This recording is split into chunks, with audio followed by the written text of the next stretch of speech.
मैंने सुना एक ये कथा है, वो मैं तुमसे कहूं। मैंने सुना है एक बड़ी धार्मिक बिल्ली थी। बिल्ली थी। बिल्ली आमतौर से चालाक होती। चालाक लोग धार्मिक हो जाते, क्योंकि धार्मिकता तुम्हारी बड़ी चालाकी। तुम कहते जरूर हो कि ये गैर सांसारिक है, लेकिन अगर गौर करोगे तो तुम्हारा धर्म तुम्हारे संसार का ही फैलाव, वो एक बड़ी दुकानदारी, वो एक पारलौकिक स्वार्थ है, वो दूर तक का इंतजाम है। बिल्ली बड़ी धार्मिक थी और दिन रात माला हाथ में लिए बैठे रहती थी। शाकाहारी थी, उदय में रात में मांसाहारी हो जाती थी।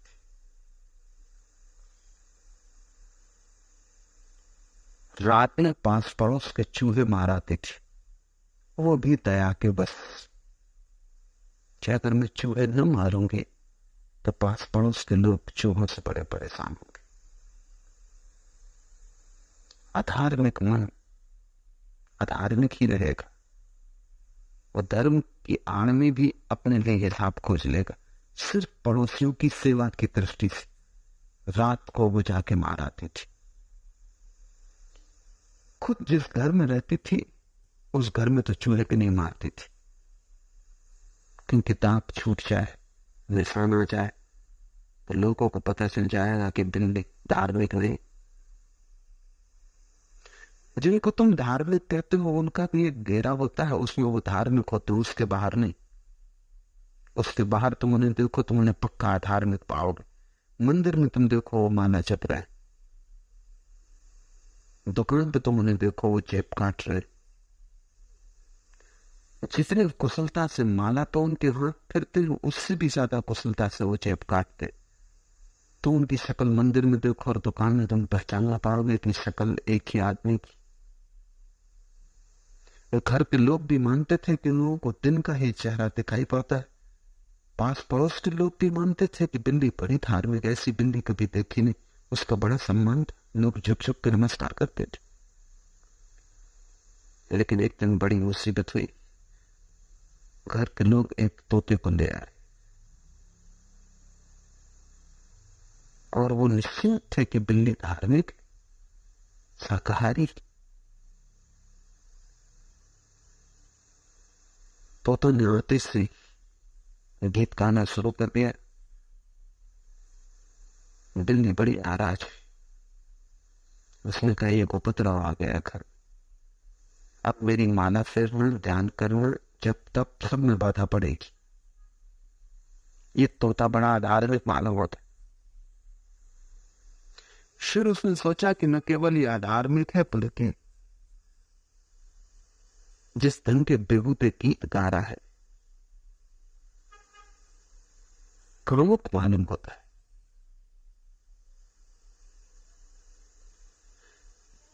शैतान ने इसको पकड़ा हुआ है, वही इसके कंठ से ऐसी कामुकता पैदा करवा रहा है। रात होते तक उसने अपने को पक्का भरोसा दिला लिया कि इसका अंत करना इसके ही हित में, क्योंकि शैतान इसे पकड़े हुए हैं और जब तक इसका इस शरीर से छुटकारा न हो तब तक शैतान से छुटकारा न हो।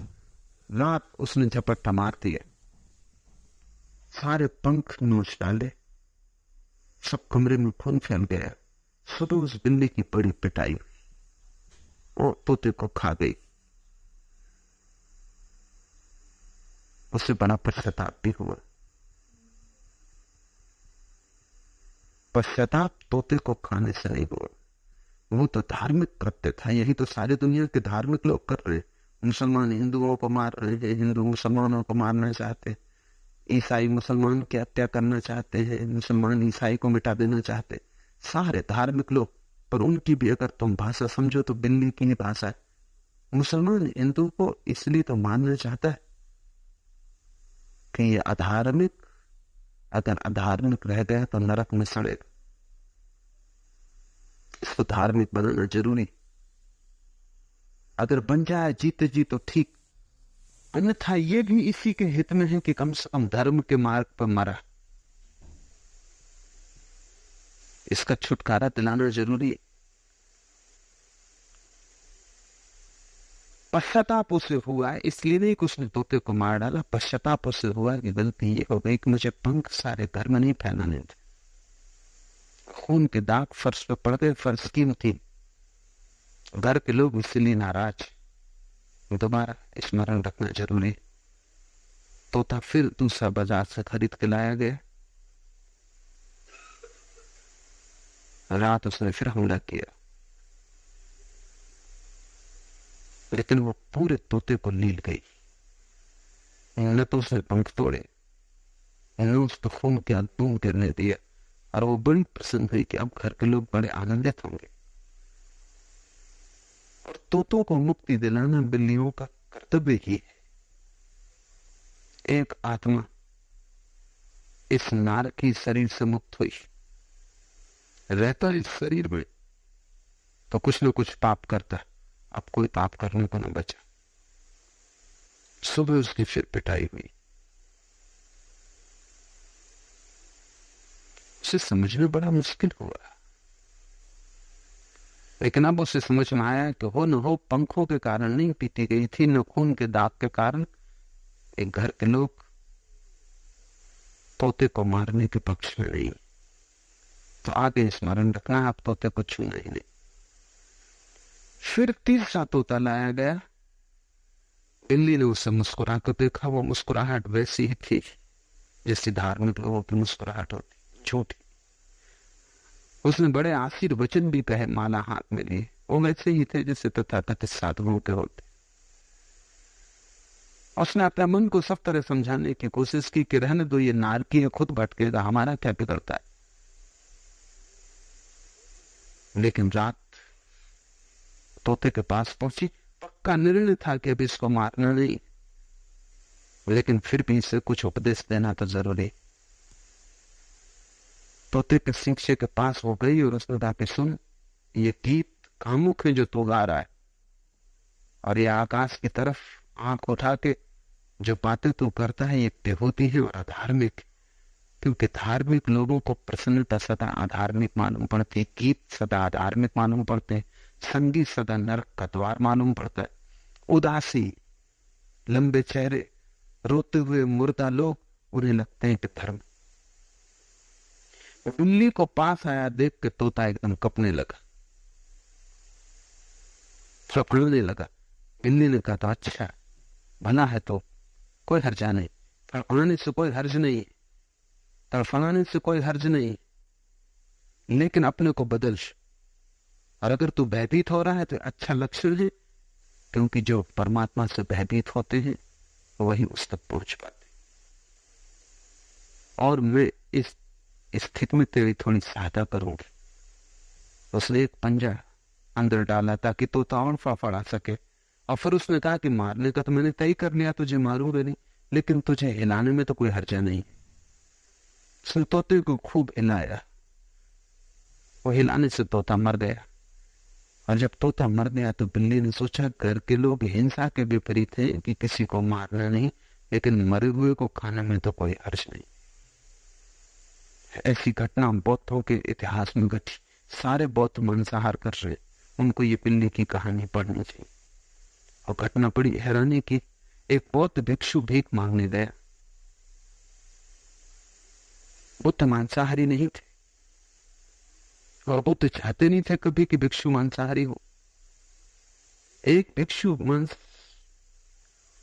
भोजन मांगने गया, आकाश में उड़ती एक चील के मुंह से मांस का टुकड़ा उसके भिक्षा पात्र में गिर गया। संयोग की बात, वो बड़ा मुश्किल में पड़ा, क्योंकि नियम था बुद्ध का कि जो भी लोग भिक्षा पात्र में डाल दे उसको बिना चुनाव के भिक्षु को स्वीकार कर लेना चाहिए। और नियम अच्छा था, नहीं तो मिठाइयां भिक्षु चुन लेंगे, साग सब्जी रोखा सूखा फेंक देंगे। चुनाव नहीं करना है, जो भी भिक्षा पात्र में पड़ जाए, 4-6 घरों से जो भी मिल जाए, उस सबको वैसे ही स्वीकार कर लेना। इस भिक्षु ने कही तो बड़ी मुश्किल हुई, ये जो मांस का टुकड़ा गिर गया, इस पर नियम लागू होगा कि नहीं, इसको स्वीकार करना है कि नहीं। वो आया, उसने बुद्ध को संग में पूछा कि मैं क्या करूं, मेरे भिक्षा पात्र में एक मांस का टुकड़ा गिर गया है। नियम के हिसाब से ऐसा मैं खाऊं या फेंक दूं? बुद्ध चुप रहे थोड़ी देर। उन्होंने सोचा उन्होंने कि अगर मैं कहूं कि इसे फेंक दो तो एक व्यवस्था मिल जाएगी सदा के लिए कि भिक्षु निर्णय कर सकता है कुछ चीजें छोड़ने का। अभी तो मैं हूं, कल मैं नहीं रहूंगा, और ये नियम सदा के लिए हो जाएगा तो मुसीबत होगी। भिक्षु मिठाइयां खा लेंगे, सात सब्जियां, अच्छी पुड़ियां ले लेंगे, बाकी जो है फेंक देंगे। उससे भोजन की भी हानि होगी और भिक्षु स्वाद की तरफ लोलुपता से बढ़ेगा। फिर बुद्ध ने सोचा, और ये मांस का टुकड़ा जो गिर गया है चील के मुंह से, ये कोई रोज घटने वाली घटना नहीं, ये कोई फिर दोबारा घटेगी, इसका भी कोई कारण नहीं। इसलिए उचित यही है कि नियम न तोड़ा जाए। और उन्होंने कहा कि नियम तोड़ने की कोई जरूरत नहीं, चीले रोज रोज मांस के टुकड़े नहीं गिराएंगे, जो भी भिक्षा पात्र में आ जाए उससे ले लो। मांसाहार इस तरह शुरू हुआ। अब बहुत भिक्षु जाता है, आप मांस डाल दें, वो ले लेता है। जब वो ले लेता है मांस तो धीरे धीरे लोग उसे मांस देने लगे, और जिन घरों से मांस मिलता है उन्हीं घरों को मांगने पहुंच जाता। फिर बुद्ध ने कहा कि मार के खाना हिंसा है। मरा हुआ जानवर हो उसके मांसाहार में कोई हिंसा नहीं, बात बिल्कुल ठीक है, लेकिन मारने में हिंसा है। कोई जानवर मर ही गया, उसके मांसाहार में क्या हिंसा है? कोई हिंसा नहीं। तो आज चीन, जापान, बर्मा, लंका, शाम, सारे बौद्ध मुल्कों में जैसे हमारे यहाँ लिखा रहता असली शुद्ध घी यहाँ मिलता है, वहां लिखा रहता मांस की दुकानों पर कि यहाँ मरे हुए मांस को ही बेचा जाता है, मरे हुए जानवर का मांस ही यहाँ मिलता है। अब इतने जानवर न तो मरते, लेकिन इससे भिक्षु को क्या प्रयोजन, बौद्ध को क्या प्रयोजन? तख्ती जब साफ लिखी, वो दुकानदार का काम है कि वो मार के लाता है कि कैसे लाता है, इतना मांस कहां से आता है? करोड़ों लोग मांसाहार करते, सारा बौद्ध धर्म मांसाहार से भर गया। एक छोटी सी चील ने वो काम किया जो बुद्ध न कर पाए।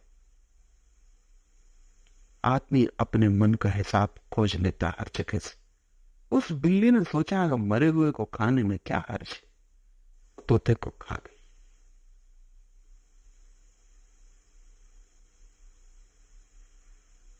तुम इस बात को स्मरण रखना कि तुम जो कर रहे हो, तुम जो तर्क दे रहे हो, तुम जो बहाने खोज रहे हो, वो बहाने तुम्हारी अचेतन वृत्तियों से तो नहीं आते। अगर अचेतन वृत्तियों से आते हैं तो सजग हो तो उनको पहचानना, क्योंकि वो सिर्फ बहाने हैं, वो तर्क नहीं है, वो झूठे तर्क है।